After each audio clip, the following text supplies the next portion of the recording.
This is a lecture from OpenTuition. To benefit from the lecture, you should download the free lecture notes from opentuition.com. Someone once said, probably wise but very depressing person, that there are only two certainties in life, and they are death and taxes. Well, here in chapter 24 we get to combine those two things together, because it is usually just one occasion where an individual will fall foul of the inheritance tax system and chargeability to IHT will arise. And that one occasion is when they die. But when they do die, it doesn't necessarily mean that all of their so-called chargeable estate will be subject to inheritance tax. Because what we have in inheritance tax is, to begin with, a very pleasant rate of taxation. A nil rate band. Currently, and that's a big number, £325,000. So if anybody dies with a chargeable estate of no more than £325,000, although it is chargeable, it'll all be charged at a nil rate. There will be no tax to pay. Now, we have said that this is going to be chargeable on, and a very appropriate name, of course, the chargeable estate. That chargeable estate, it's like a little balance sheet that we prepare for the individual on the date of their death, listing out all the assets that they held at the date of death, and of course deducting from it any debts or liabilities that may be due. And on that net value of the chargeable estate, we then proceed to charge inheritance tax at, as we'll discover, two rates. Either, if we are within the nil rate band, the nil rate, as we can see currently there, and it has been so for many years, as we'll witness in later examples, £325,000. But it goes from a very pleasant rate of taxation, nil rate, to a rather harsher level, because anything over the nil rate band is going to be taxed at 40%. Now that's a huge rate of taxation that we're talking in terms of. It is why, of course, that as there are these two certainties in life, death and taxation, yep, we're all going to die, that those with estates, well, probably significantly in excess of 325, would need to try to plan, if they could, to seek to be able to avoid what was the otherwise inevitable tax charge of 40% on the excess of their chargeable estate over the available nil rate band, currently, as we've said, £325,000. 40% is a lot of tax to pay. So you imagine someone with an estate of, let's say, a chargeable estate of 525. Now, the nil rate band is 325, so I'm picking 525, not as exactly a random number there. But if you've got 525, 325 is at nil. What's the excess? 200,000 from 325 up to 525. And that 200,000 will be taxed at 40%. That is £80,000 of tax on that chargeable estate of 525. So anything over and above 325, to lose 40% of that is a huge chunk of your estate going to Her Majesty's Revenue and Customs, probably, rather than to your nearest and dearest, your kids, your grandchildren, etc. Now, of course, you might be thinking that, and very right, might I add, that your nearest and dearest would be your spouse. But as we'll discover just a little bit later, we don't have to worry about when assets transfer to our spouse or civil partner, because all transfers between spouses are exempt IHT. The idea of inheritance tax is when assets pass from one generation to another, rather than spouse to spouse there, or civil partner to civil partner. So there would be no taxation, but as soon as you start to drop a generation or two, that's when we have this 40% tax rate coming in on chargeable estates whose values exceed that nil rate band, currently 325. Now, an important issue here. If it was only the assets that we still owned at the time of death, if only those were to be taxable, this sort of colloquial expression known as deathbed gifting, there's a lovely little title, deathbed gifting, i.e. giving assets away just prior to death, if of course you knew that you were not much longer for this world, all you would have to do is to, if I've got a 1.325 million estate, 1.325 million. I give away £1 million while I'm still alive. That leaves me with only 325, covered by my nil rate band. I wouldn't pay any tax. It's way too easy to be able to avoid IHT. So what this means is that not only when you die will the content of your chargeable estate, what you still own at the date of death, not only will that be subject to IHT, but what will firstly be subject to IHT is lifetime transfers that you made. But of course, there's the question of how far back do we go in terms of those lifetime transfers? This deathbed gifting, do we only go back 7 minutes, 7 hours, 7 days? You might see where this is going. 7 weeks, do we go back 7 months? But no, we go back 7 years. So that lifetime gifts, those made within the 7 years of death, will also become chargeable on the death of the taxpayer. So, when a taxpayer dies, there will be 2 IHT computations that need to be prepared. The first, all of which of course we'll see later, the first of which would be listing out those lifetime transfers that were made within the 7 years before death. Anything that's more than 7 years before death will not then be taxed as a result of the death of the taxpayer. Only those transfers made within the 7 years before death will actually be chargeable as a result of your death. So those will be taxed first, and in order, the oldest first. So if I've made a lifetime transfer or lifetime transfers 6 years ago, 4 years ago, 2 years ago, their first to be charged would be the one made 6 years ago, followed by 4 years ago, followed by 2 years ago. And only when those transfers have been charged to IHT, using again, and I'll come back to this in a moment, our nil rate band of 325, only after the lifetime transfers have been charged would we then tax the chargeable estate. Now what that means is, if your lifetime transfers exceed 325,000, then it is they that will enjoy the use of the nil rate band. Very good news for those who were gifted those particular assets within the lifetime of the 7 years of the lifetime tax, 7 years of the death of the taxpayer, who now sadly of course has died. It is they, the recipients of the lifetime transfers, who will benefit from that nil rate band. And in order. So the first transfer 6 years ago is the first to enjoy the nil rate band, followed by the one 4 years ago, followed by the one 2 years ago. If that is used up, as we said, all of the nil rate band, then all of the chargeable estate would be taxed at 40%. So, 2 IHT computations to prepare on death. Firstly, the lifetime transfers made within the 7 years of death now becoming chargeable on death. It is they that will use up any available nil rate band. Followed by then the second computation, the chargeable estate at death. To begin with, very simple, a listing exercise. Listing out, as we said, all the assets held by the taxpayer at the date of death, taking out any debts and liabilities due. Having got the chargeable estate, have we as yet used up all of the nil rate band on those lifetime transfers? If not, whatever is left over, that will be applied first, and then the balance will be chargeable then at 40%. Now, very specifically, those lifetime transfers, when we make a gift in lifetime, we have to know how to calculate the amount of transfer, the chargeable transfer figure. And what we have to now look at is something called a transfer of value, a transfer of value. IHT is said to be, and this makes it very different to other taxes, it is a cumulative donor-based tax. Now, normally the amount of tax that an individual will pay will be payable on what they have, what cash they've received, what income they have, what capital gains they have. They have income chargeable to income tax. They have received sales proceeds on the disposal of an asset, they've made a capital gain.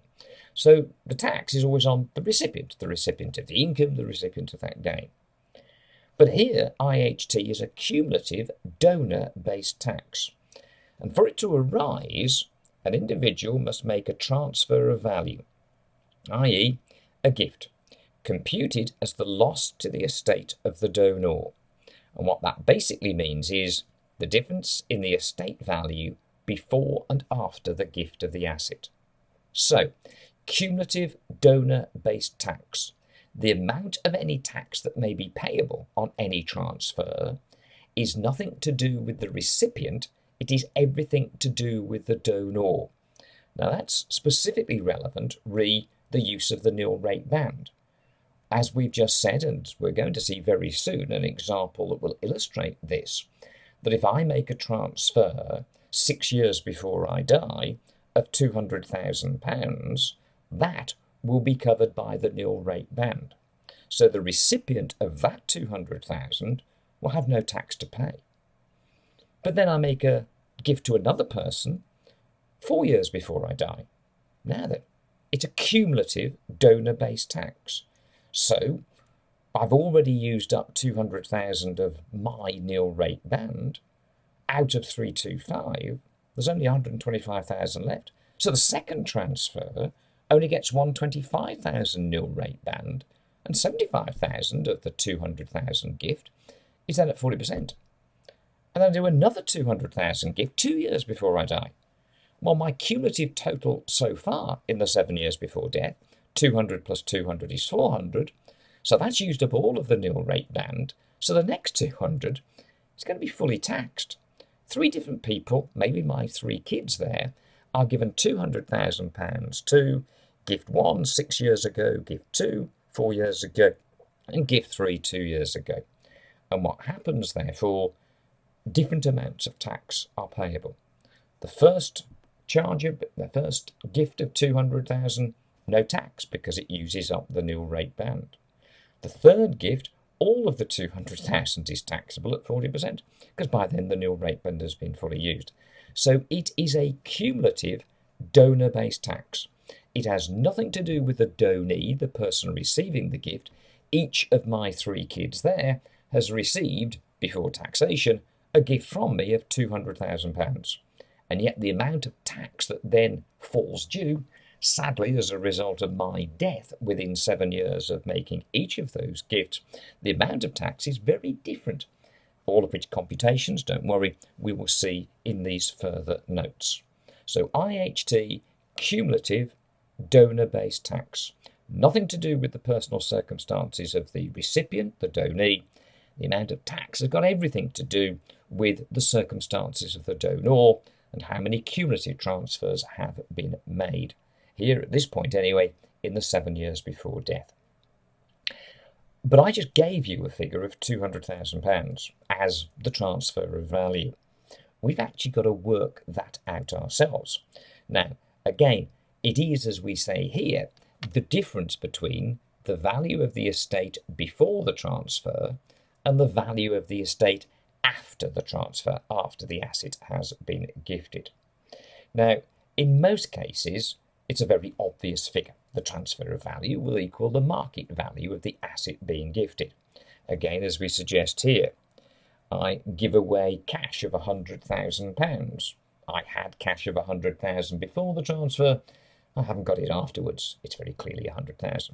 I give away a property worth £250,000. I had the property before the transfer. I don't have the property after the transfer. The transfer of value, that difference between before and after, clearly £250,000 there. As we've said, the amount of tax that may be payable on a transfer of value is based on the cumulative amount of transfers made by the donor over a 7-year period. In relation to what is chargeable on death, that is going to be the 7 years before death. Though be aware that although at the moment, and all we will talk about at the moment, is the main occasion of chargeability to IHT, the death of the taxpayer, where we have acknowledged that there are 2 computations required. One, lifetime transfers chargeable on death, i.e. those made within the 7 years of death. And the second computation, the chargeable estate at the date of death, that listing out of the assets less the liabilities of the taxpayer at the date of death. But in addition, there are also some transfers made in lifetime, transfers into trusts, don't be put off by that word, we'll explain that later, that would generate immediate chargeability to IHT, as well as chargeability on death, that is, if you die within 7 years of having made them. Now, don't worry about these chargeable lifetime transfers, these lifetime transfers into trust. Don't worry about those at the moment. We're going to look at the main circumstance of the vast majority of UK taxpayers to begin with, who do not spend their time in lifetime making transfers of cash or other assets into trusts. If they're going to make a lifetime transfer, it's going to be to another individual. That individual, usually in exam terms, is someone other than your spouse. Remember, transfers between spouses are exempt. Most likely son, daughter, nieces, nephews, grandchildren there. And when such gifts are made in lifetime, there is no immediate chargeability, only where we have transfers into trust.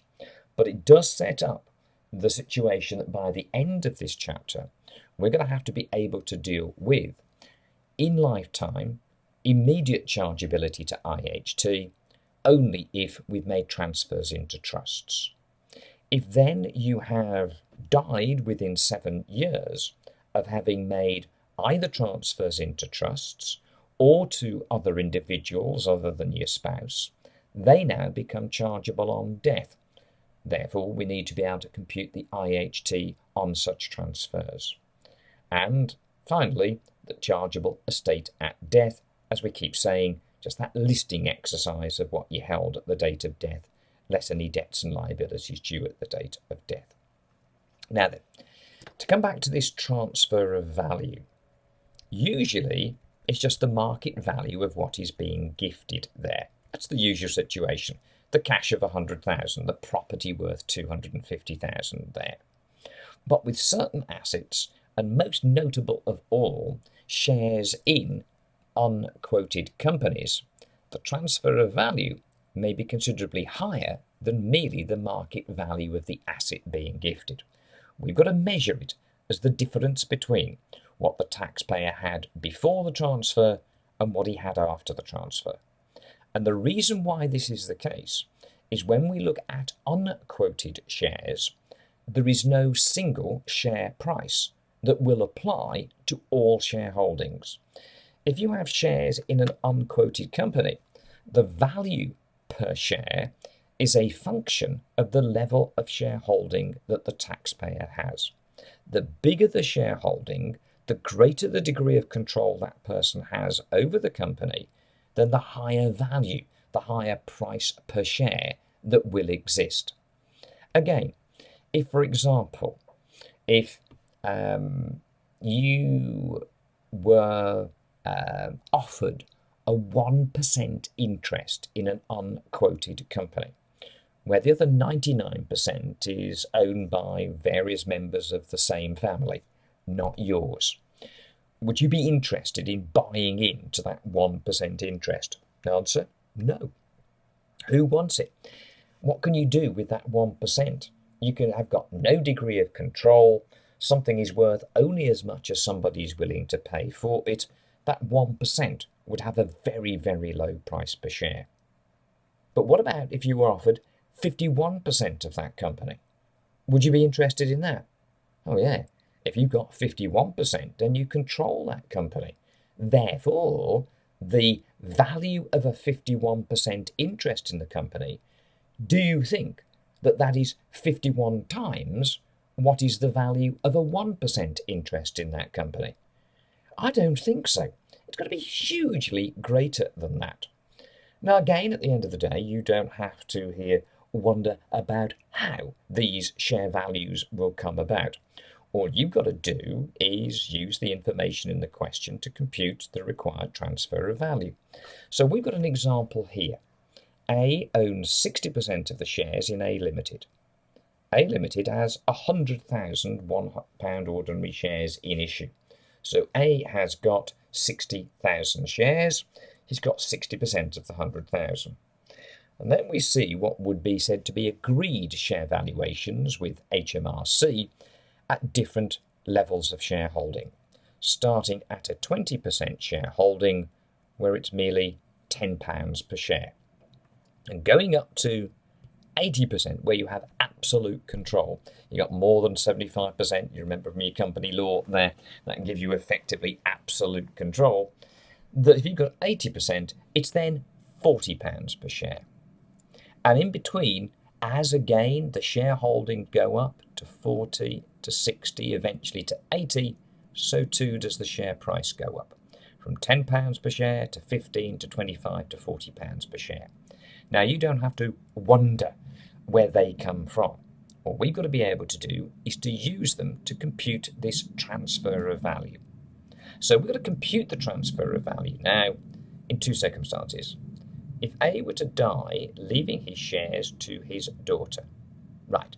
Sadly, if A dies, he leaves all of his shares, that is 60,000 shares, there to his daughter.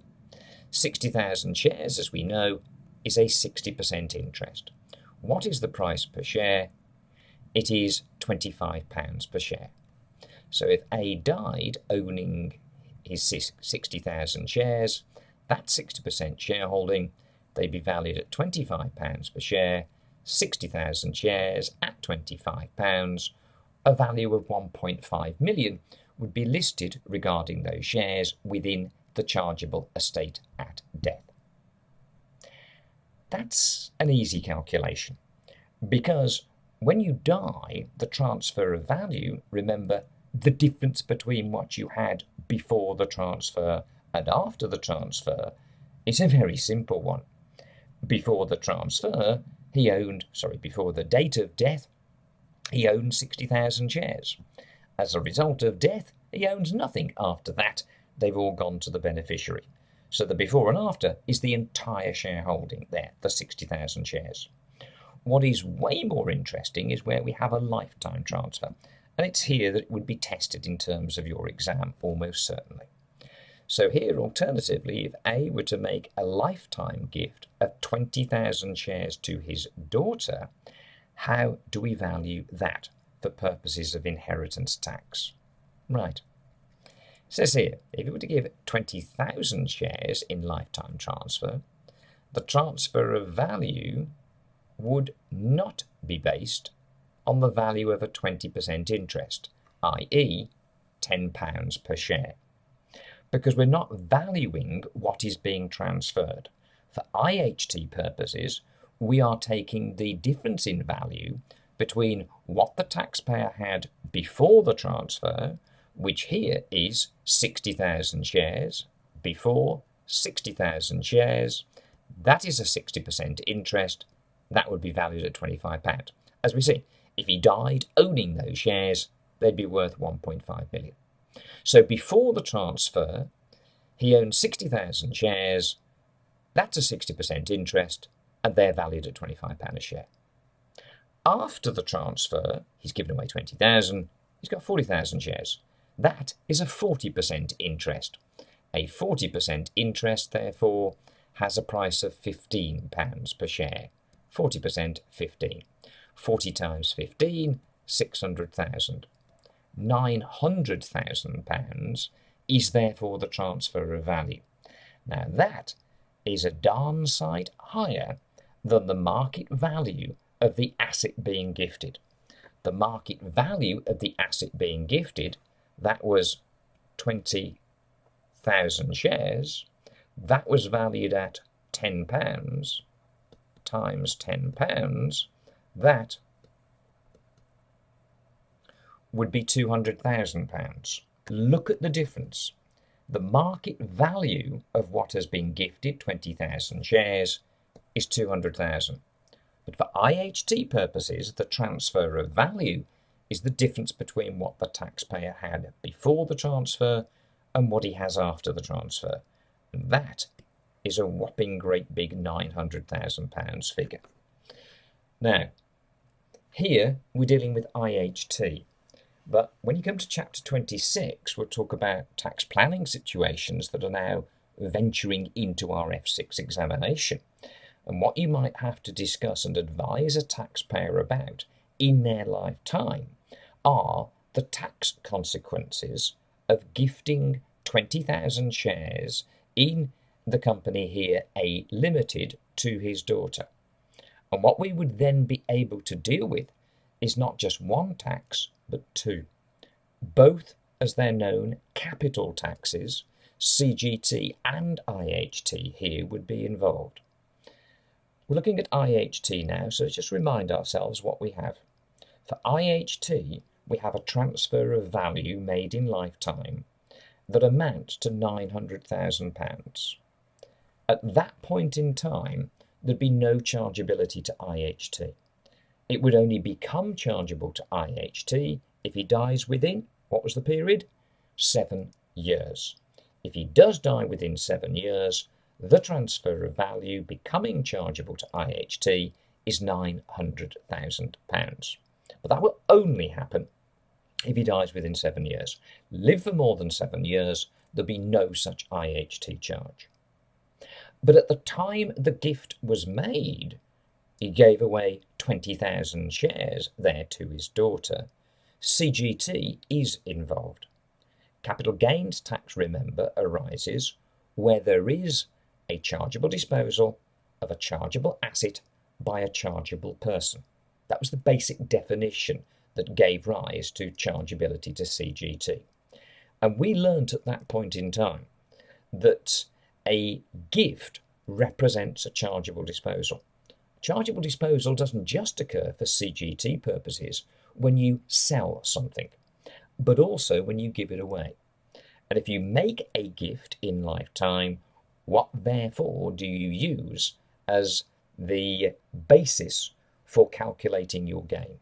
You use the market value of the asset being gifted.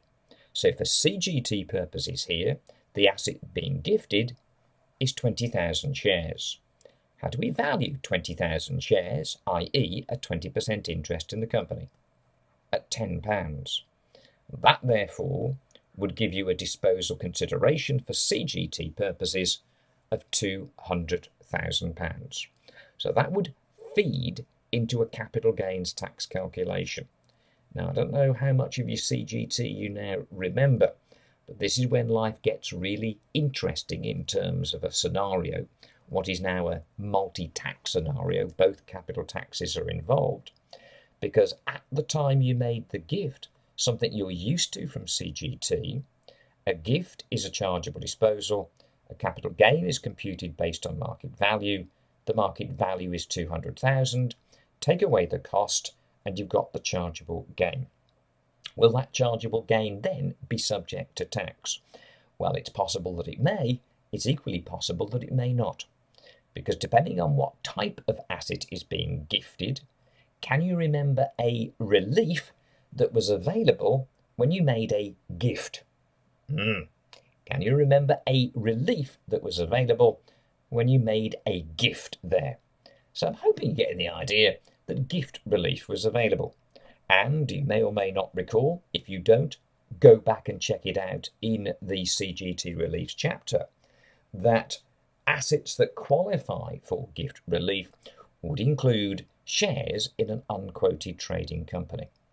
So although on the lifetime gift there may be immediate chargeability to CGT, that immediate chargeability in fact may be deferred through the availability of gift relief.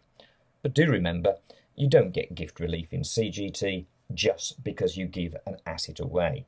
You get it because the asset being gifted qualifies for gift relief, such as here, shares in an unquoted trading company. Now that's a little bit of revision about what you did in CGT. And again, if you're uncertain as to that, then you will have to go back and revise what happened there. In chapter 26, we'll take you through various practical scenarios where you deal with multiple taxes rather than just dealing with a tax, a single tax scenario like we're used to, like do an income tax computation, do a corporation tax computation, do a capital gains tax computation. What we may see, and we discuss in chapter 26, is practical scenarios like this. The taxpayer gives away assets to his sons and daughters during his lifetime. And they don't just ask you to calculate the CGT, advise on the CGT implications. They don't just ask you to advise on the IHT implications, as we're now starting to see here in this chapter. It is advise on the tax implications of that gift, and therefore a gift in lifetime, if it is of a chargeable asset for CGT, involves capital gains tax there and then, and of course whatever asset we're dealing with also may be exposed not immediately but a later point in time to IHT. That this gift here to the daughter, if sadly A dies within the next 7 years, that will become chargeable.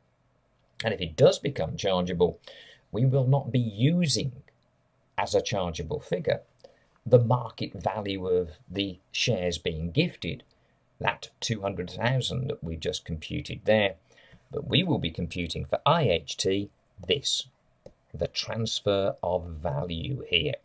That is a very, very different figure.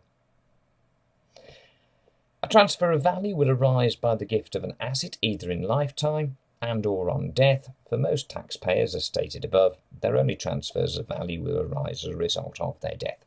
Yeah, for most taxpayers, we're not in a position, unfortunately, to be able to give things away in our lifetime. We may need them, of course, to again survive for our remaining years. But in any exam question, you're going to be dealing with a client there who's rather better off than most, who is in that enviable position of being able to make gifts in their lifetime and still have sufficient, of course, to keep them in the way that they would like to be able to live for the rest of their lives. So, to repeat, in terms of purely inheritance tax, for any IHT to arise, there must be a transfer of value. That transfer of value is the loss to the estate of the donor, that difference between what he had before the transfer and what he had after the transfer. When made in lifetime, there is no immediate IHT liability. There will only be chargeability there if, sadly, the transferor, the donor, dies within 7 years of having made that gift. If you do die within 7 years, then those transfers made within the 7 years of death become chargeable as a result of death. We go back to the earliest transfer within that 7-year period, and we start to tax on a first-come, first-served basis. The transfer 6 years before death, before the transfer 4 years before death, before the transfer 2 years before death.